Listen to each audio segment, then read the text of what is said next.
D'après les sources du journal, Afrique confidentielle, le Sénégal, carnage financier du gouvernement, les 5 milliards ont déjà été décaissés et détournés. Le ministre des Finances, Cheikh Diba, rendra compte un jour devant la justice ou devant la haute cour de justice. Il est en train de commettre des fautes de gestion extrêmement graves. Et les prochains audits de la Cour des comptes en 2025 ou 2026 vont révéler ces malversations. Sur ordre de Ousmane Sonko, le ministre Cheikh Diba a procédé à des opérations financières douteuses depuis l'eurobond estimé à 450 milliards.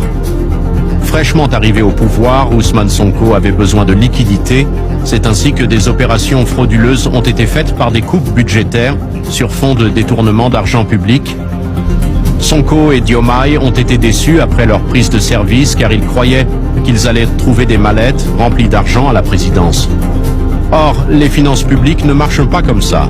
Il fallait procéder à des engagements au niveau du trésor public. Mais cette procédure était lente à leurs yeux, c'est pourquoi ils ont défalqué 5 milliards sur les 450 milliards de l'eurobond. Cet argent devrait servir à récompenser certains jeunes à Ziguinchor, à Bignona, à payer des charlatans recrutés avant leur libération et à régler certaines dépenses personnelles. Une autre partie a été distribuée à des militants lors de la Tabaski. Les 108 millions qui défrayent la chronique ces jours derniers ne représentent rien par rapport au carnage financier opéré par Sonko et Cheikh Diba. Instruction a été donnée à Cheikh Diba pour masquer ce trou en annonçant une indemnisation des ex-prisonniers. Il a aussi soutenu que les 108 millions distribués représentent une avance sur les 5 milliards. C'est archi faux.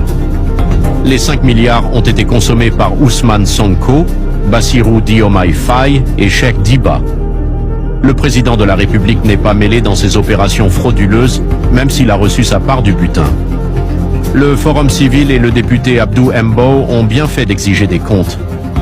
Mais malheureusement, le gouvernement ne va pas répondre à leur interpellation.